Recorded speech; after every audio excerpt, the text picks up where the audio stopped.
Yo, what's up, everyone, and welcome back to the Locked On 49ers Squad Show. I'm your host, Eric Triple E. Engel. You may know me as the former producer for the Murph and Mac Morning Show on KMBR, or maybe from some of these other Locked On podcasts that we do. But today, the 49ers' big win over the Carolina Panthers on Monday Night Football had to overcome 3 interceptions from Brock Purdy to do it, but they did it nonetheless, and a win is a win. Hello, everyone. I'm Dwayne Boyd, 4-time Super Bowl champ with the San Francisco 49ers, and I would have to give a shout out to the offensive line. The offensive line did their job. They kept Brock Purdy clean. He didn't give up any sacks, and they only hit him one time. So that's a far cry from how they've been in previous games.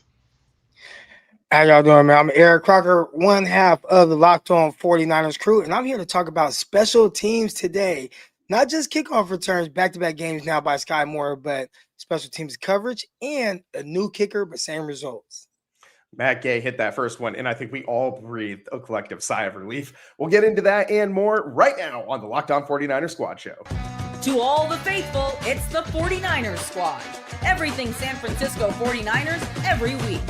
Covering all the big hits and game-changing plays from Levi's Stadium. The way only the Locked On Podcast Network can. For those faithful to the Bay, the 49ers Squad Show starts now. What's up, everyone? Thanks so much for joining us on another edition of the Locked On 49ers Squad Show. Shout out to all our everydayers tuning in to make us your first listen following anything you need to know 49ers. And thanks for making us the #1 sports podcast in the country here at Locked On. We appreciate all of you, and make sure you're subscribed on YouTube, however you're getting the podcast, whether it's a audio version or the video version. Make sure you're subscribed up everywhere. And today's show is brought to you by PrizePicks. Download the PrizePicks app today and use code LOCKEDONNFL to get $50 in lineups after your first $5 lineup. So 49ers in this one, let's get right into it. I mean, you end up with the win, and that's the most important thing. But man, was that ugly. And it was a defensive struggle for a lot of this one. Neither team really seemed to want to hold on to this ball. A lot of turnovers for both teams.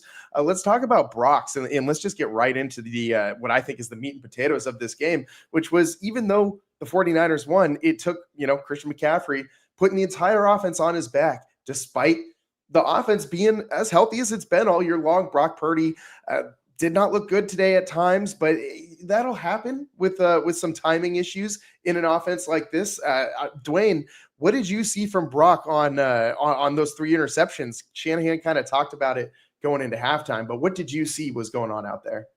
I thought he forced the ball. I thought it was throws in the middle. That's the 3 interceptions came from his throws in the middle, and he couldn't step into his throw. The ball kind of floated on him on one, and one of them was just a bad throw. He should have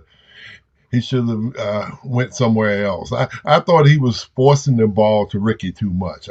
It was one of those things where maybe it was from last week when Ricky didn't get the ball enough, and Ricky kept putting notes in his locker or something and said, "Hey, give me the ball, give me the damn ball." But he wasn't open, and Ricky didn't have enough separation on either one of those throws. If you go back and look at it, he was covered in both instances. And the one on Jennings down the red zone, that was not a good throw neither. I thought it was poor. So I hope those 3 interceptions are the last 3 they throw the rest of the season, because the 49ers won't go far with that. Yeah, I mean, the Panthers were out there jumping routes and reading his eyes pretty well. J.C. Horn coming down with 2 of those picks. Crocky, did you see anything that Horn was doing specifically out there, or maybe the secondary as a whole for the Panthers, or were these picks more on Brock being maybe late on the throws, or just having some bad reads out there? What did you see?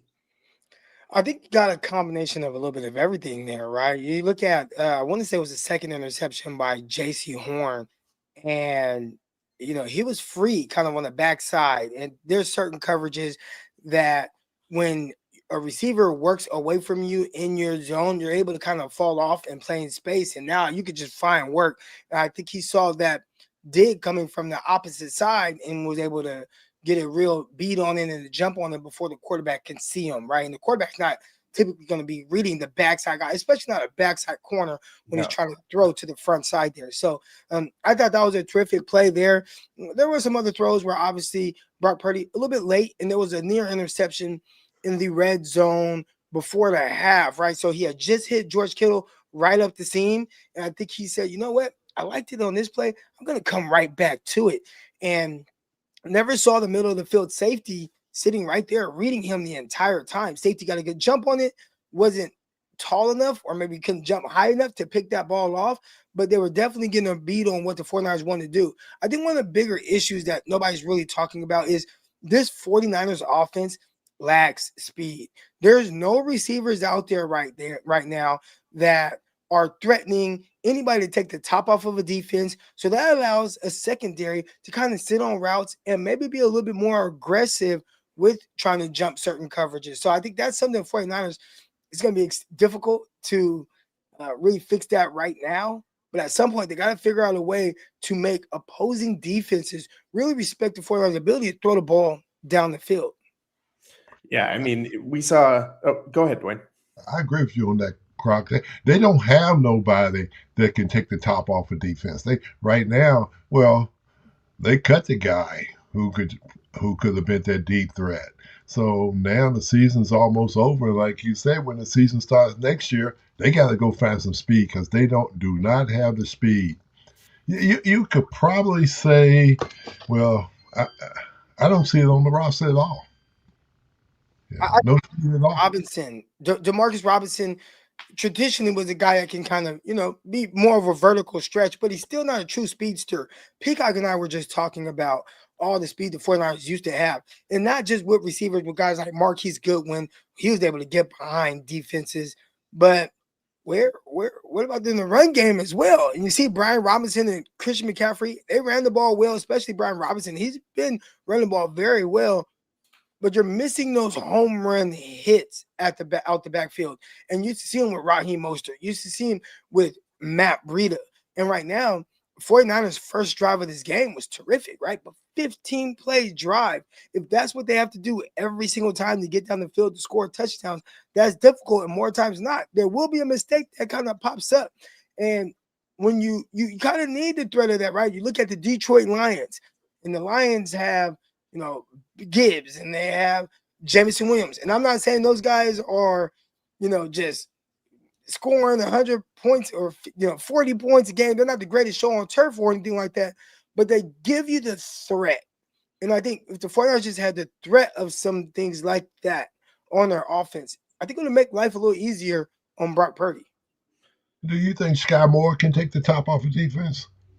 Oh, I don't even think he's that guy. I'm not sure he's that guy. But they got to do something to make a respect. Even if there's times, right? I coach high school football, but there's times where I say, hey, we're going to throw a go ball just so that the team knows we will throw the go ball. Right. And when's the last time you've seen the 49ers just throw a go ball, especially, in minus territory? I think a lot of people will point to last week where we saw Brock Purdy can a play, check into a play to where, hey, we're going to throw this slot fade to George Kittle, but that was in the red zone. So it's still kind of a short area. It's still not really stretching the field. When is the last time we've seen the 49ers try to throw the ball down the sideline or throw a big post, dial up more of a Mills concept where you're attacking quarters defense, safety coming down, and you got an outside shade corner. So, hey, we're going to throw that ball out here to the middle of the field because we're going to have a lot of space. I just have not seen that from the 49ers. Everything is so methodical and a little bit more difficult. And I think that makes life more difficult on your quarterback. Yeah, and Brock's had a really hard time just in general this whole season with the deep ball. And that's not something that he, does particularly well, but it's also not something that you look at the numbers on his deep passes this year as balls more than 15 yards in the air. He's got like 6 interceptions on those throws to like 1 touchdown. It's not very good. And he's not that bad at throwing that deep ball, though. It's not the numbers are a little misleading in that sense because he generally has some nice touch on those passes. But like you guys have been saying, there's virtually nobody on this roster to take the top off the defense right now. And it doesn't look like they're going to be getting any reinforcements as far as Brandon Ayuk goes either, based on news that came out this week about him. I would personally be shocked to see Ayuk out on the field at all for the 49ers this year, or maybe even ever again in a 49er uniform based on the way things are going. So I hope I'm wrong about that. But point being, this 49ers pass catching group is going to have to figure it out with the guys that are in the building. There's no one coming to save them. There's no one coming back. Like this is the unit. You got to figure out a way to, like you said, Crocky, like just let the defense know that occasionally you're going to take the shot, even if it's not you don't have the best burner or the best matchup on the outside. You got to make that defense respect you, make those safeties back off a couple yards and stop jumping everything underneath. And you don't get that unless you show the defense that you're willing to go after it every now and again. An interesting thing I wanted to talk about was we kind of talked about this play a little bit already. The play where J.C. Horn kind of didn't have anyone on his side of the field, so he just free ranged over and made the interception coming underneath on that dig route that was coming on the right side of the field. He flashed over from the backside and made the play on that ball. But to me, I don't know if Kittle ran the wrong route there, or if I just don't know how you didn't have like a check down in space on the left side of the field. Based when you just look at the route trees from that play, it was really interesting to me that you just didn't have a running back or a tight end leaking out there in the flat, because there would have been room. First of all, probably would have been open on the play. I mean, Horn would have stepped up, but he was playing pretty far back off the ball anyways, and it just seemed like it was a crowded route concept over the middle of the field in general. So I'm not really sure why that ended up happening the way it did, or if that was by design. But either way, there was virtually nobody on that entire half of the field for Horn to even think about covering. So it allowed him to kind of be a center fielder and play out there and just read the eyes and chase the ball. So a good play by Horn. Not the best throw by Brock. He was late on a lot of these throws, but 49ers overcome it. And the most impressive part of this game to me wasn't that even though Christian McCaffrey was very impressive, his 30+ touches again. I mean, this guy's a workhorse. We'll get into that a little bit later. But the defense, man, the defense only gave up 3 points off those 3 Brock Purdy picks. It was 3 consecutive drives that Brock's throwing these interceptions on. One of them started damn near inside the Panthers' red zone. So the 49ers defense backed up against the wall, and they make a couple really big stands, including a Jair Brown interception in the end zone. He had 2 picks on the day. Hell of a game for Jair Brown. Crocky, did you see him doing anything different out there today? I mean, he seemed to be, just in the right place at the right time in pass coverage today, but a little bit more preparation goes into things like that rather than just winding up there. So how did Brown end up with those 2 picks today? Well, on the first one, it was a terrific job of just looking for work, right? And you start a lot of times with concepts, there's kind of this flow to it. And they tried to get the 49ers to bite down. They tried to get some routes behind a lot of coverage, and they had it right away. But for whatever reason, Bryce Young did not throw it, and him waiting a tick longer allowed Jair Brown to be able to get underneath that and pick the ball off. So that was a terrific job by him in a really good feel type of play. On the second one, undercutting the dig route by Ted McMillan, that was a terrific job of being able to just jump it. And again, a lot of these things you got to trigger. One thing about Tig Brown, Jair Brown, is I don't think anybody had more interceptions in the 2 years he was at Penn State. Nobody had more interceptions in all of college football. So this is a guy that is known to take the ball away. I think for him at the NFL level is understanding the speed of it. He's not the fastest guy. He's like a 4.65 guy, right? But being able to have the game slow down a little bit for him, so now he can play faster mentally. And when you see plays like that, and they start to get that feel and maybe the understanding some of the concepts that the team is trying to throw at him, I thought he did a really good job of that. And not just in the pass game. I saw him coming up, helping in run support as well, just flying around, played with great energy tonight. Yeah, he was flying all over the field. The 49ers defense in general playing some pretty good ball today. I mean, you saw Robert Saleh like constantly grinning ear to ear on the sideline, and they're doing it all while Nick Bosa and Fred Warner are sitting up there in suites. Bosa sitting up there in his Grateful Dead hat. I had to go out and pull the Grateful Dead T-shirt on today because in honor of Nick Bosa. Of course, we had to do it, but I mean. They're doing it while these two guys are kicking their feet up. In the 49ers defense, they only allow 1 touchdown on 3 red zone trips, hold the Panthers to 9 points tonight. Like, this was a masterclass, I think, by Robert Saleh getting this defense, this group, which the broadcast kept referring to them as the baby 49ers. Dwayne, how did this group play so well? I mean, this is a defense that has had a lot of issues this year. Last week, it did not look very good for this team. And this week they come out and, I mean, I know the Panthers have been a little not the best offense in the NFL, but this defense looked really, really good today against this unit. What did you see from them out there? Well, they played all around great today. They played, the back end played great, except for the 1 touchdown that they gave up to McMillan. And the linebackers played well, too. And the thing about it that made them play well was they simplified the defense. They didn't put in any new stuff. And I think the guys that's there are comfortable playing. And the thing that when you got a young team, a young squad, you got to keep it simple, stupid, because the simpler you keep it, the harder the guys are going to play. When you start putting in too much and gets over the head, and you remember all these guys that's playing today, they didn't get very many reps in training camp. All they did was watch from the sidelines, and now they're getting more reps and they're getting a better feel for the defense. And Saleh is doing a great job of putting guys in position to make plays. And when you get to that point, when the players trust your defensive coordinator that he's not going to put you in a bad spot, then they're going to play hard for you. And that's what I always believe. When a guy knows what he's doing, he's going to do it better and harder. If he's not quite sure, you get that little mental breakdown in the middle of a play. Before you know it, hey, the hands are in the air and the guy's dancing in the end zone on you. So I think he's doing a great job of getting young guys in the right place to make plays, and they're trusting him.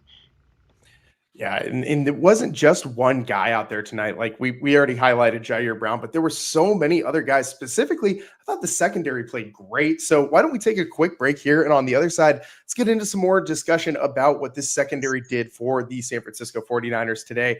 Holding Ted McMillan to just 2 receptions completely shut him down. And Rico Dowdle, they completely bottled him up as well. Let's break all that down and more next here on the Locked On 49ers Squad Show.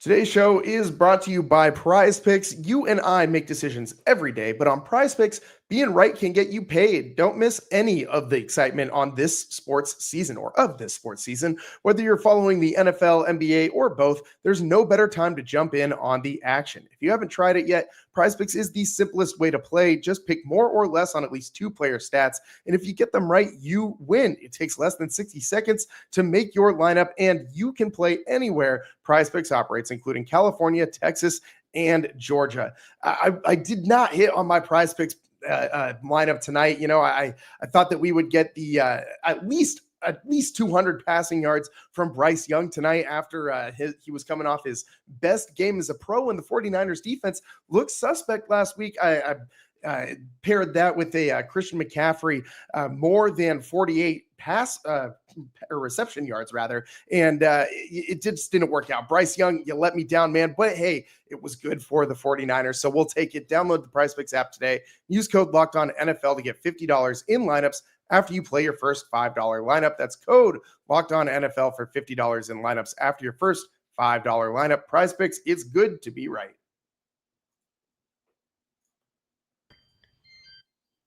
What's up, everyone? Welcome back to the Locked On 49ers Squad Show. I'm your host, Eric Triple E Engel, joined by Dwayne Board, four-time Super Bowl champion, and Eric Crocker, host of the Locked On 49ers podcast. And guys, today, the 49ers defense, I mean, the offense got it done, but I feel like the defense is the big story in this one. And the secondary, I mean, I was really impressed by a lot of these guys, especially Malik Mustafa, who he had 7 tackles, 7 solo tackles. Man, we talked about how much this 49ers defense was struggling tackling guys, just getting dudes on the ground in space. And Mustafa, he wasn't letting anyone get away from him today. Crocky, this guy even saved a touchdown early in this game, the Panthers' second drive of the day. He comes up and stops Bryce Young, who was scrambling and headed towards the end zone. Very next play results in the Jair Brown interception. So Malik Mustafa, for my money, was absolutely one of the best 49ers defensive players on the field tonight. What did you see from him out there? You know, sometimes when you see a guy leading a team in tackles, especially as a safety, you're thinking, man, they're catching the ball, they're out in space, he's making tackles in the open field. But that was not the case, especially when you look at the numbers here. The Carolina Panthers struggled to get anything going in the passing game. And they didn't run the ball a whole lot. I actually thought they should have tried to run the ball more. I think game flow kind of threw that off a little bit. Rico Dowdle actually averaging over 6 yards a carry, I believe. And they ran the ball at a decent clip, but just very limited opportunities. And a big part of that is because when you got guys like Malik Mustafa and they're coming down and they're making tackles and they're making you have to beat them through the air, the Carolina Panthers just are not a team that's suited to do that right now. So that was a terrific job by Malik Mustafa. And again, we talked about Jair Brown as well, really setting the tone for how they need to play for an entire game on the back end. Yeah, I mean, this the Panthers rushing attack was perplexing to me. Like, their whole offensive strategy seemed perplexing to me, and I'm sure it was perplexing to Panthers fans too, because this is a team that has run the ball very well, especially since turning to Rico Dowdle as their main ball carrier back there. And they only give it to him 6 times today on rushing attempts. He also had 4 receptions. He was their leading receiver in both receptions and yardage, with 4 receptions for 36 yards. It's a rough day at the office, man, if you're Bryce Young. And Rico, I mean, this guy averaged 6.3 yards per carry. He ripped off a 17-yard run in this one too. And the Panthers just didn't want to keep going to him. And thank God they didn't, because it made the 49ers' lives a little bit easier. Dwayne, Ted McMillan, he only had 2 receptions for 35 yards in this one. Did have that big 29-yard touchdown grab, but on 7 targets, for them to limit him to just 2 receptions, that's some pretty good work by this 49ers secondary. Oh, yeah, there's some great work. Yeah, last week when we was talking about him for this game coming up with the 49ers, we was worried about who they're going to put on him. And they didn't need to put nobody on him because he it didn't matter. Obviously. But the thing that was disappointing to on defense for the Panthers was they was on offense, I'm saying, they was 1 for 7 on 3rd down. And you 1 for 7 on 3rd down, you're not going to get a lot done. Like you said, they should have kept running the ball. They was averaging 5.3 yards per run if they would have kept running it. And like the Panthers, the game plan, did they plan for a game, or did they just show up and say, hey, we got the 49ers because they're injured? They got a lot of injuries. And the team fooled them. The defense fooled them. Yeah, I mean, Bryce Young did not have a very good game. He and Tetero and McMillan, we thought that they were going to maybe get something going after what they did last week. It was both of their best games as pro NFL players. And right back down to earth for Bryce Young. He's only had 2 games this year, I believe, where he's passed for over 200 yards. So we've seen a lot of games like this from Bryce Young and the Panthers offense, but they've still managed to score. I mean, we've seen a lot of pass games like this from them, but we have seen also the commitment to the run from this team. I'm honestly shocked, like floored, that this team did not run the ball more. Crocky, I mean, what were you expecting? I mean, at least double-digit carries for Rico in this one? I thought they would try to run the ball a little bit more, but and I think, again, it's easy to, you look at the box score and it's like, 6 carries for Rico, and he had a nice little clip per run, but the game flow was way off. And it didn't feel like they had a lot of opportunities outside of coming out in the second half. They ran the ball. He had the 17-yard carry. And I'm not sure if that 17-yard carry early in the third quarter, I'm not sure he had another carry the rest of the football game. That's not right. Now, part of it is set up with them going down. They're kicking the field goal. They missed the field goal.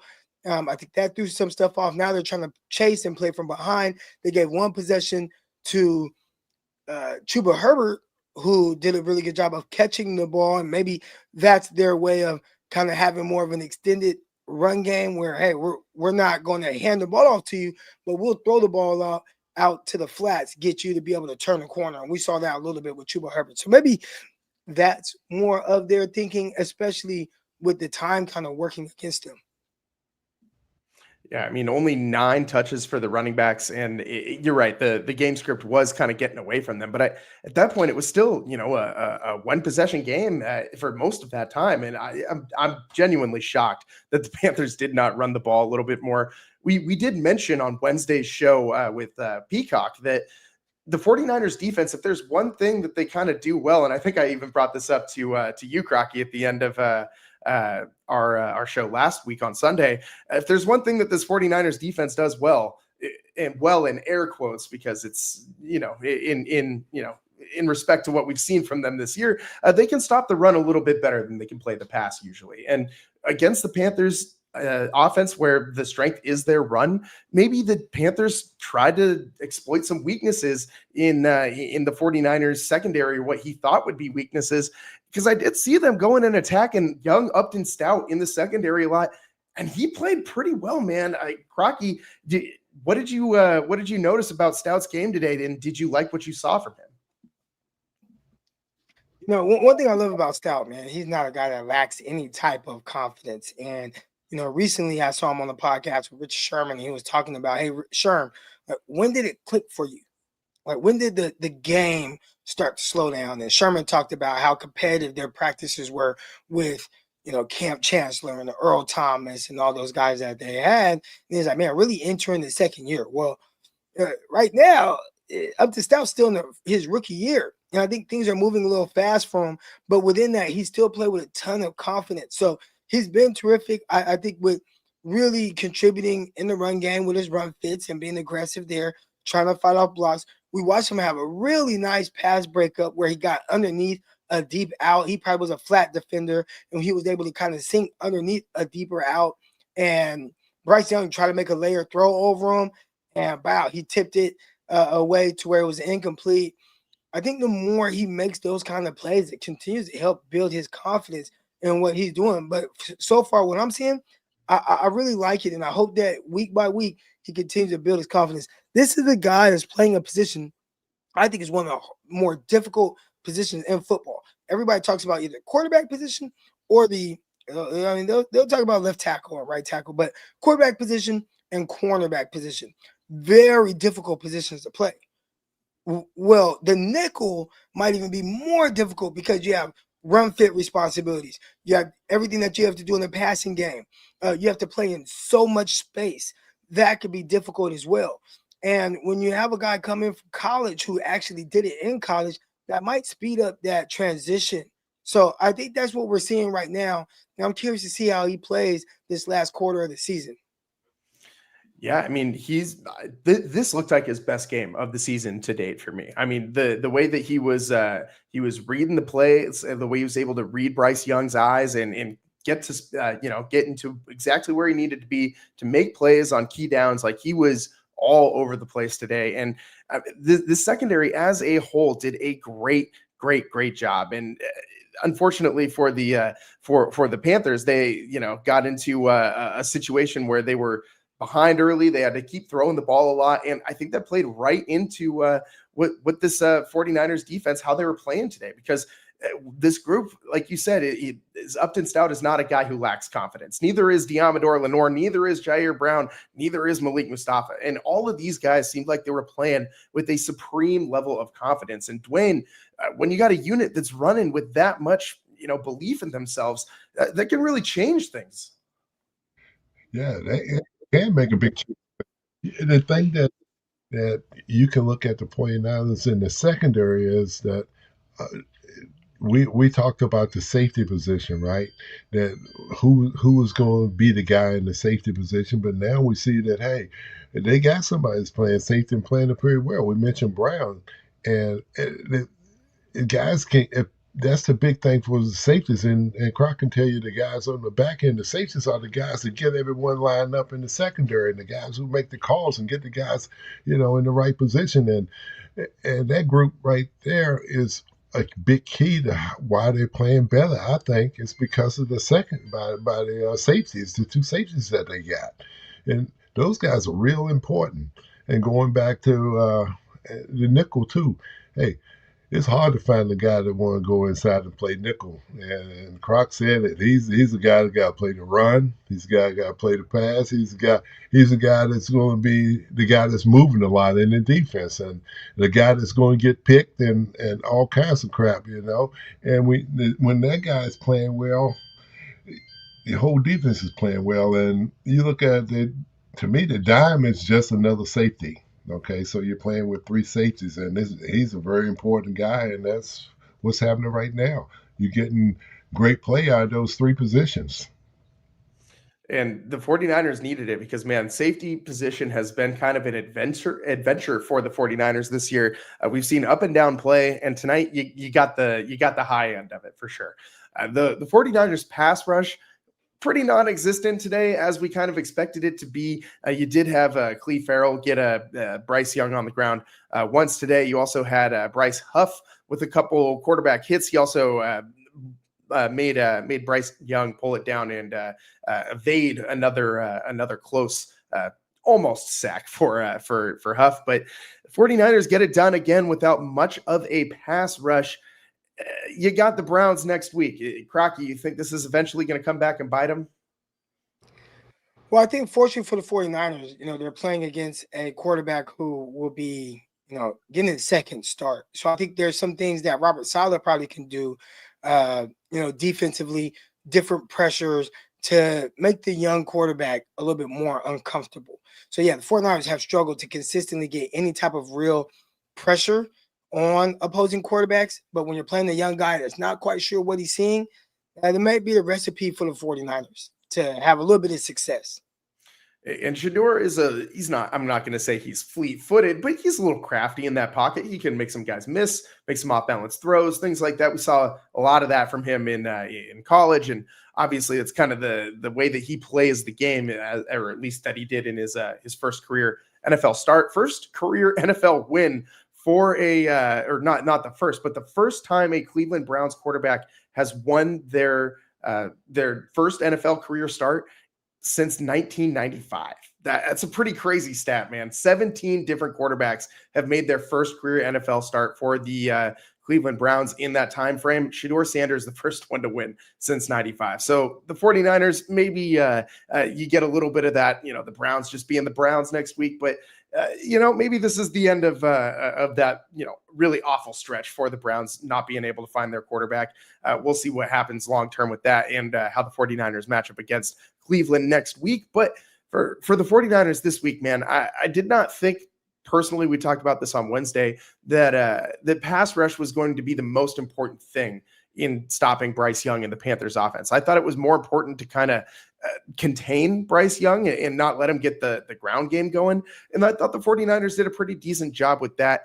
He did scramble 4 times for 15 yards, but really nothing huge. And again, that one scramble that almost really hurts you. Malik Mustafa comes up from the secondary and makes a big tackle to stop him, tackle in space, and it held a touchdown off the board. And then the very next play, Bryce Young throws a pick, and the 49ers get the ball going back the other way. So great game all around by the 49ers defense. Everybody stepped up. The linebackers, I don't think really flashed to me today, but I didn't really see any huge issues with them either. And hopefully the linebacker core can find some consistency, because you're seeing a lot of Curtis Robinson, you're seeing some Nick Martin, you're seeing a lot of groupings out there that you wouldn't thought that you would have seen at the beginning of this season. Of course, Fred Warner still injured and is going to be for the rest of the season. Tatum Bethune also injured. He'll probably continue to be out for another few weeks. And the 49ers, you just got to get it done with who's out there next man up. And so far, they're staying alive, and that's all you can really ask for. With the win, the Niners moved to 8-4 on the season, in possession of a wild card spot if the season was to end today. So 49ers defense steps up in a big way. And the one guy that we haven't really talked enough about yet is the main engine for this offense, Christian McCaffrey. We got to talk about him next. And the both sides of the coin, right? The greatness that is Christian McCaffrey and being able to just put the team on his back and carry him to victory, like Avengers style, just coming in like a superhero and saving the day. But also the usage, man, it is unsustainable, or at least we keep saying this every week and nothing changes. It's the same thing week after week after week. So let's get into that next here on the Locked On 49ers Squad Show.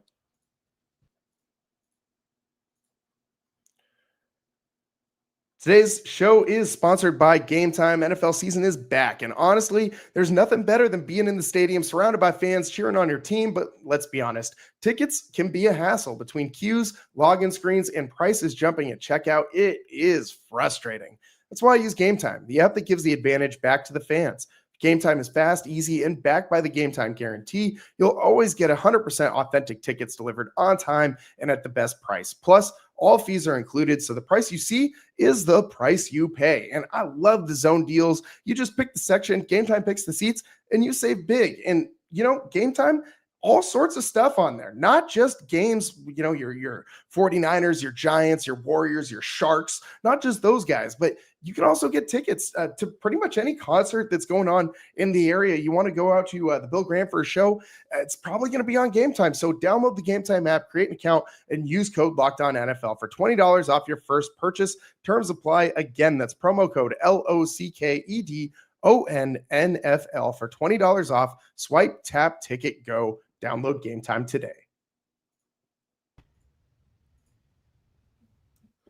Welcome back to the Locked On 49ers Squad Show. I'm your host, Eric Triple E Engel, joined by my guys, Dwayne Board, 4-time Super Bowl champion, and Eric Crocker, half of the Locked On 49ers podcast. And today, guys, Christian McCaffrey, another just insane workload for this guy. 31 touches, 142 total yards, I believe he had.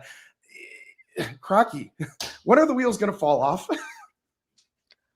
I'm hoping we don't find out. I'm hoping we don't find that out. Christian McCaffrey is definitely touching the ball early and often in this game on the first possession when you have 9-10 touches. And a lot of what he's doing is hard fought. Now, again, I touched on the 49ers' inability to really have a lot of explosive plays, whether it be in the run game or the passing game. But I do think the lack of explosive game through the air makes it a little bit more difficult to find some space running the ball. Early on in the season, you can blame it on the offensive line. I think the O-line, they're kind of finding the combination of guys. Things are gelling together a little bit where you see them getting to their blocks and doing some things well. But it's still a little difficult when teams can play things a little bit more honest and dedicate more resources to the run game. So Christian McCaffrey fighting his butt off to get anything going on the ground, as well as Brian Robinson. But yeah, the touches for McCaffrey, it's been a lot. And he touched the ball another 30 times this game. If I'm not mistaken, he's still leading the league in touches by any offensive player. So those are things that you have to kind of be weird about a little bit, because although the 49ers have dealt with a plethora of injuries, and you've talked about Nick Bosa and Fred Warner, guys watching the game from the suites tonight, the 49ers still are in position to make the playoffs right now. And I'm going to look and see exactly where they are in the standings. Let's look at playoffs, NFC, the 49ers. Or how am I looking at it? 1 second. Playoff 2025. This is all mixed up. Anyways, the 49ers are in the playoffs. All right. So they just have to figure out a way to make sure that guys like Christian McCaffrey stay healthy, because he's going to be a big pivotal piece of what the 49ers are doing moving forward. Yeah, they're currently the number 7 seed in the NFC, right. So they're holding on to that last wild card spot right now. The Seahawks at 8-3, and the Green Bay Packers at 7-3-1, all with fewer losses. So they are ahead of the 49ers in the standings. But they do have 8 wins, and there's not a whole lot of teams in the NFL with more than 8 wins. I mean, it's a very small list of teams. So, I mean, you're right up there with the Eagles, the Bears, the Seahawks in total numbers of wins. There's only one team in the NFC that's got more, and that's the Rams with 9. So you have that late bye, obviously, for the 49ers. So they played more games than a lot of teams have in the NFL to this point in the season. But you're probably going to have to continue to ride Christian McCaffrey if you're going to want to get into the playoffs. I don't see another way for this team to produce anything offensively. And Dwayne, you were, let's get into that offensive line a little bit. Crocky was just kind of touching on it. And you told us at the beginning of the show that this line looks a lot better than it has at pretty much any other point in time this season. What are you seeing from those big dudes up front? They're playing well together as a group, but going back, you look at Brian Robinson, I still don't understand why he don't get more touches during the game. Yeah, he was averaging 5.7 yards a carry in this last game, and he only has 7 touches for 40 yards, okay? So why can't they take some of that load and put it on him to take the load off of Christian McCaffrey when they are running the ball? Because he's a big back and it's hard to bring down. Or either put him in when it's 3rd and 2, and then let him, he can fall forward and pick up a first down. But McCaffrey, they're keying on him. And when the 49ers, when you got a play caller who wants to keep everything at 50-50, okay, it's easy to figure out what they're going to do. If they throw the ball and the ball's incomplete, guess what they're going to come back to? They're gonna run the ball. Yeah, it's too simple. You gotta throw a wrinkle in there sometimes, and a wrinkle is getting more yardage on first down. There's one thing that I remember Joe used to talk about when he was in Kansas City, where Marty Schottenheimer would go. His thing was running on first down, running on second down. Now he's got 3rd and long. That's tough, because they bring in the heat when it's 3rd and long. Why can't you get them into 3rd and 2, 3rd and 3, where it's a kind of one of those either or downs where they either going to run the ball or throw the ball? And it's not like that with the 49ers. It's too simple, I think. And they need to be more creative on the play calling.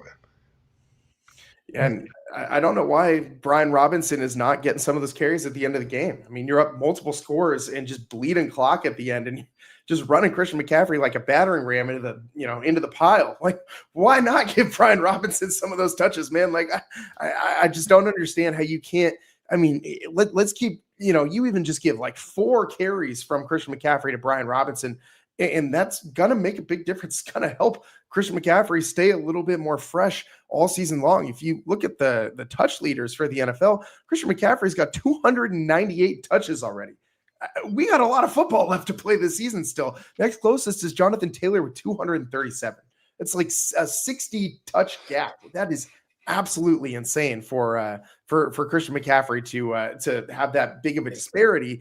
And it's not like the Colts are using Jonathan Taylor lightly either. Like, that guy is a workhorse, and Christian McCaffrey has that many more touches than him. That is absolutely insane. So I really don't think that this is sustainable. I think you have to find a way in these next couple weeks to move the ball in a way that doesn't require Christian McCaffrey to touch the ball 30 to 35 times a game. Because by the time you get into the playoffs, and the 49ers don't look like they're going to win their division or secure a bye in any way in this 2025 or 2026, I guess, NFL postseason. You're going to have to play a lot of games in the postseason to get to where you want to go if you're the 49ers. And Christian McCaffrey is obviously not going to be able to carry the ball 30 to 35 times a game every single week. So you got to find a way. And I know tonight Brock was a little off with the touch. He threw those 3 picks, as we talked about at length to start the show. Kyle Shanahan did not seem too concerned about Brock Purdy, and I tend to agree with him. When you have mistiming throws in an offense like this, those interceptions can look a lot worse than they actually are. We saw that obviously a lot with Jimmy Garoppolo too, but it's a aspect of this offense, right? The interceptions, when they happen, when things go wrong in this type of an offense, it's gonna look bad. But I'm not super concerned about Brock. Neither is Kyle Shanahan, neither are the 49ers. So the one thing that does concern me the most is just can the legs stay attached to Christian McCaffrey's body for another, until the end of February. And hopefully the 49ers will get an opportunity to be playing football in February, but got a long way to get there. You're going to need to win at least a couple more games. I think the 49ers need to get to at least 10 wins to have a shot. You're probably going to need 11, but this win was very, very, very good for the 49ers, because if you had lost this game, you kind of put the Panthers in the driver's seat a little bit to get that final wildcard spot over the 49ers. And this was a very good result for the Niners, obviously with the win, but it puts you in good position going forward when you got the Browns coming to town next week and then the Titans after that. If you can win both of those games, 49ers are in a very, very, very good spot to make themselves a wild card team this year. So it hasn't been the best year for the 49ers health-wise, hasn't been the best year for the 49ers statistically. When you look at it, the turnover differential, the amount of shuffling they've had to do at really key positions, but it hasn't mattered, man. I mean, they've still got 8 wins this year. Crocky, so far to this point in the season, what's been the thing that's impressed you the most about the way that the 49ers have been able to just keep winning? Well, I think their ability to fight through and keep this team afloat and competitive while dealing with the amount of injuries to the guys they have out. I felt like the defense would struggle a lot this season with a lot of young guys that they were going to be playing.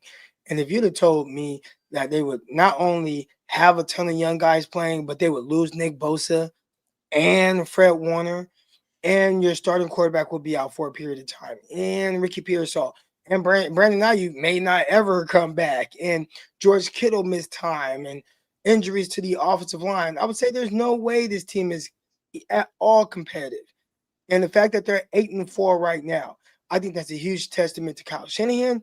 I think that's a huge testament to Robert Saleh, and a guy that really kind of helped keep things afloat and competitive, Mac Jones. I think he helped a lot. But I think the 49ers, man, to be in this position with all that they've had to deal with, I think that's been awesome. I will say this: you just said that you're not worried about Brock Purdy at all. I don't know how we're not worried at all. Like, I don't know how anybody could be just super comfortable with anything they're seeing. Even last week, a couple of balls hitting guys in the chest, them dropping it today, throwing 3 interceptions tonight.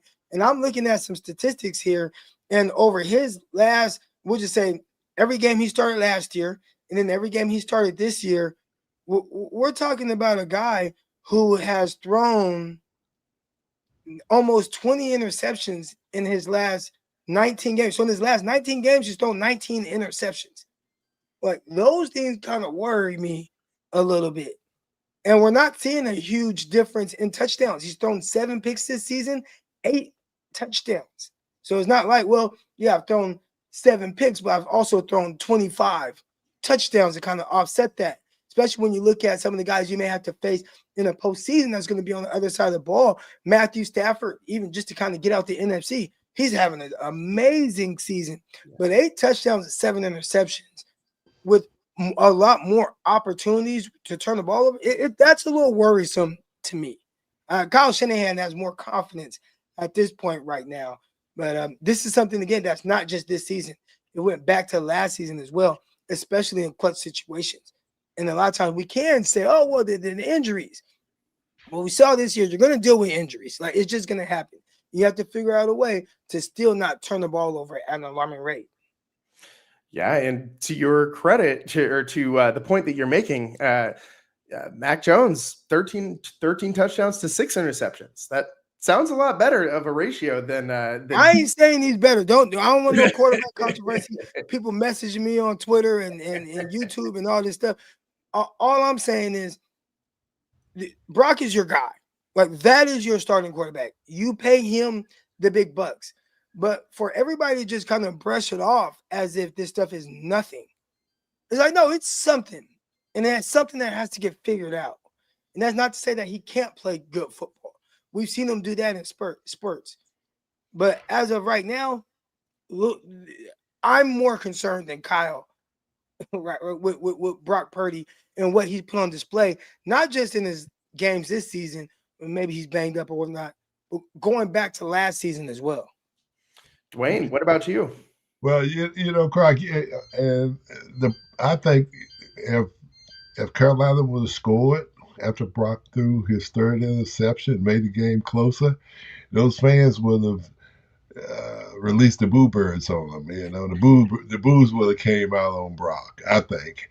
But the thing that I see in Purdy is he if you look at his interceptions, where they're coming from, is most of them are in the center of the field. And I think that he's not that tall. So I think it affects his vision because he has a tough time seeing over the rush.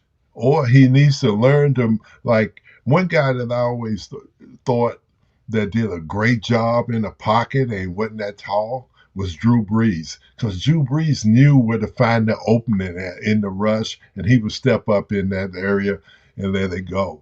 And the thing about Drew Brees too, he was hard to get to, man. He pulled the trigger so fast. You could take the offensive lineman away from the line of scrimmage and turn the defensive loose on him. He's still gonna get rid of the ball. So with that, I think Purdy his timing is off. He still hasn't, because he hasn't played that much ball since he got hurt. When he got hurt in Philadelphia, okay, that was that was a year ago. It was 2 years ago when he hurt his elbow or something. And 2 years ago, he hasn't really came back from. He hasn't played that much ball. How many games did he miss last year? He missed quite a few, right? So he missed two games last season. He missed 2 games last season. He missed more than that, didn't he? I thought he missed more than that. I want to say the injury happened the 2022 season, obviously in the NFC Championship game. So he played all of 23, and then he played all of 24, but obviously missed a combined 3 games in those 2 years. Right. Yeah. But I really, and the injury he had was tough to come back from. And I think he hasn't really gotten his confidence back. He needs a little bit more time. And he need to go back and watch some Drew Brees tape if he wants to be a guy, undersized guy, and how to move in the pocket. You know, he'll learn something, because that guy was tough in the pocket. You couldn't get him for no reason at all. He would, whatever it took for him, he was going to find the opening in the rush and step up and get a clean window to throw the ball. And that's what I think he's having right now. He's having a problem of finding that clean window in the pass rush to give him a spot where where it's an open vision for him to get the ball to his receivers, I think. Yeah, either way, whatever the cause of Brock Purdy's plentiful picks are, we should probably figure out a way for him to throw a little bit less of them. I think that would be very good for the 49ers in their turnover margin. I mean, toughest way to win a game is when you keep turning the ball over and giving it to your opponent and letting them score. So the 49ers, they only did half of that today, right? They only gave up the ball to the opponent, but they did not let them score very often.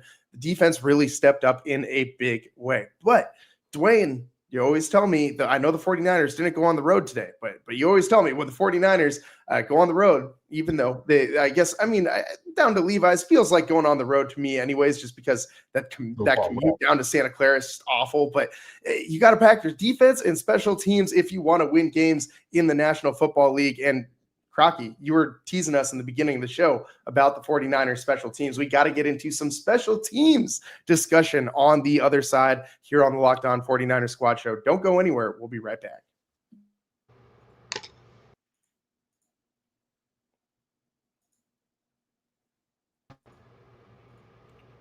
Welcome back to the Locked On 49ers Squad Show. I'm your host, Eric Triple E Engel, joined by Dwayne Board, 4-time Super Bowl champion, and Eric Crocker, co-host of the Locked On 49ers podcast.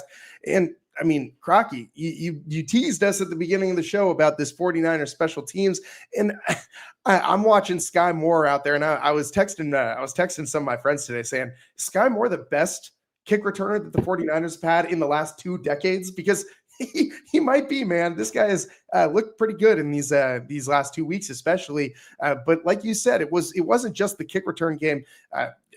Matt Gay hits his field goals, which I kind of was holding my breath on a little bit watching him run out there, and coverage was pretty good. So all around, good day for the special teams. Man, you got the 3 phases of football, man. Offense, defense, and special teams, and you want to win 2 out of 3 of those phases. Well, I think the 49ers won all 3 phases tonight. And special teams came up big as well. A nice return, again, from Sky Moore. And, yeah, you talk about one of the better returns the 49ers have had. Now, I don't think the bar is very high since Ted Ginn was a 49er. But, there's been a couple guys that contributed. Richie James, Reed, had a nice couple of returns and whatnot. But back-to-back games now from Sky Moore with really good returns, one setting the 49ers up at the 2, other one setting them up at midfield. And it wasn't just the return for Sky Moore that I felt like gave the 49ers the edge when it came to special teams.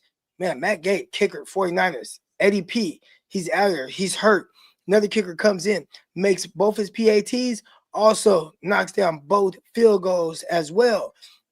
And then on top of that, man, some nice timely special teams tackles, a forced fumble by Nick Martin, a guy who 49er fans are clamoring to see, man, when is he going to get on the field? Didn't have a whole lot of snaps on the defense side of the ball, but still taking pride in special teams, knocking the ball loose and almost forcing a turnover. 49ers definitely won the special teams matchup today. Yeah, and I felt like it impacted that game a lot. I mean, that big return from Moore couldn't have come at a better time for this 49ers offense that looked kind of stuck in the mud at that point. And, it's a phase that the 49ers have had a lot of trouble with. And you said the bar's not very high. I mean, for me personally, it's as long as it doesn't conjure up memories of Kyle Williams and make me want to, equate you to him, then that's fine. As long as you aren't doing stuff like that, man. But Sky Moore looks to be a solid guy back there for the 49ers, which is a huge luxury for them. This is not something that they've had in the past in recent memory, really. But Dwayne, how good is it when you can have all 3 phases in one game just clicking? Anytime you can make that field short for your offense, that's a plus. And the thing that the 49ers are lacking right now is a punt returner. They need to find someone who can give them the field position, when they're punting, receiving punts. But they don't have that guy right now. But at least on kickoff, you only want to kick the ball off and get it kicked off to you one time a game. Okay, you don't want to end up being relying on kickoff, okay? But right now, 3 points, get a good return on kick is great. But when you end up having to put your kick return out there a lot, it's going to be not a good game, not a good day at all. But they do. They need to find a punt returner now to give them good field position, because right now, punt return just goes out there and fair catches the ball. Maybe that's what the coach is telling him. Don't mess it up. Just fair catch it or run to the sideline. Maybe you can eventually see, like, I could see a guy like Jordan Watkins being maybe a guy in that role. But again, we got to see him healthy on the football field first before we can get into any of that. Real quick, before we get out of here on this one, did you guys see all that stuff at the end of the game? I mean, the Juwan Jennings thing. I feel like we got to talk about it. We got to at least mention it, because it's going to be everywhere tomorrow, all over ESPN and First Take and all that stuff. So we got to get into it in these last couple of minutes here.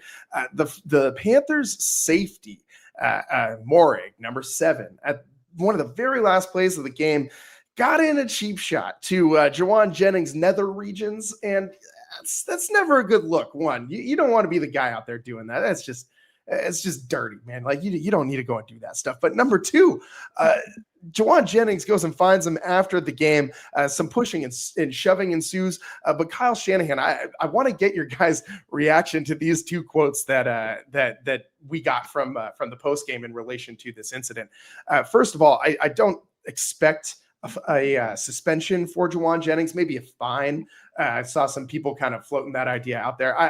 I think Morig should absolutely be suspended. I mean, if if a guy doesn't get suspended for that, I don't know what you do get suspended for in today's NFL aside from spitting on guys. But the two quotes that I wanted to give you guys is Kyle Shanahan. This is an exact quote. He said in the postgame, he was asked about it. He said, "The guy took a cheap shot and hit him in the balls. I was real proud of Juwan for not losing his mind out there, and credited Juwan for getting back to the sideline." And then the second quote that we got was from Jennings himself, who ended his media availability by saying, "Y'all have a good night. Don't get hit in the nuts." So just off the top reaction, Crocky, what are you feeling about this whole situation from Juwan Jennings? You think he's going to get a suspension? Well, I hope he doesn't get a suspension, and I hope he doesn't even get fined. You know, obviously, the second guy always gets caught, so the first thing that people are going to see is him, you know, retaliating after the game. So there may be some kind of punishment handed down, and it's unfortunate. I'd say the bigger unfortunate thing is the unsportsmanlike stuff going on. You know, just spitting on players. We saw the Jamar Chase, Jalen Ramsey situation. I'm watching college football. I see a guy spit on someone, and now we're watching a guy. While there've been a lot of dirty stuff that go on under piles, but with guys on their feet and you just haul off and punch a guy right there in the privates. So, but what are we doing? And do y'all not think there's enough cameras? Like, bro, there's cameras everywhere. Everyone will see exactly what you do. So these guys you got to be a little smarter. You got to be a little smarter. But yeah, I hope nothing happens to Juwan Jennings. And Dwayne, my question for you, man, is if someone does this to someone does this to John Taylor, Jerry Rice back in the day, what are the San Francisco 49ers doing in response to that out there on the field? We probably would have taken care of the matter. But like now, though, like Croc says, too many cameras on the field today. Too many things go, you know. The officials might miss it, but they pick it up on camera. And the first thing is going when it's on camera is going back to New York. And New York is going to make the decision. And I can't see why he's going to get suspended. Because if you look at it, okay, what's worse? Getting checked or spitting on somebody, okay?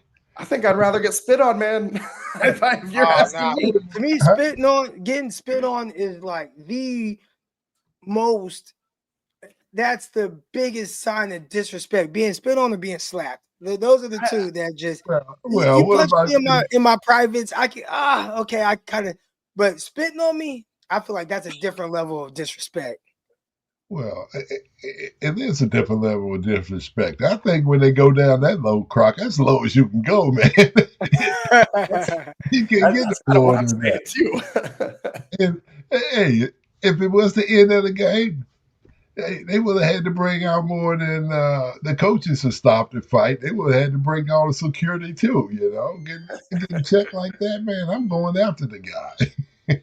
Yeah, I mean, Jennings because it happened so late, Juwan didn't really have a chance to go get another one. They did ask Morrig about it post game in the Panthers locker room, and he kind of insinuated that Juwan Jennings was doing some cheap stuff and pushed him in the back. And I don't care what a guy does to you out there. That's not the way you respond. Like, if you're mad because you're getting your what kicked out there all day, then play better. Don't go and punch somebody in the below the belt. Like, it's totally out of bounds. And I do hope that he gets suspended. I hope Juwan doesn't get a fine or any of that nonsense for what happened after the game. I feel like if you can't defend yourself in that situation, like what's the guy supposed to do? Just walk away after that? Like, I don't think anybody is just gonna say nothing and walk away after something like that. So I do think that Shanahan said it best when he said, credit to Juwan for not completely losing his mind out there, because I think a lot of people would, man.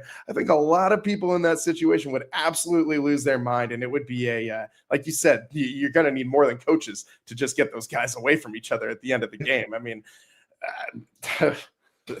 not a great situation at the end of this one, but the 49ers as a whole, other than that one blemish on how this night went, a very, very, very good day for them overall at Levi's. 20-9 over the Carolina Panthers. hold the run game in check, hold Tedero and McMillan in check.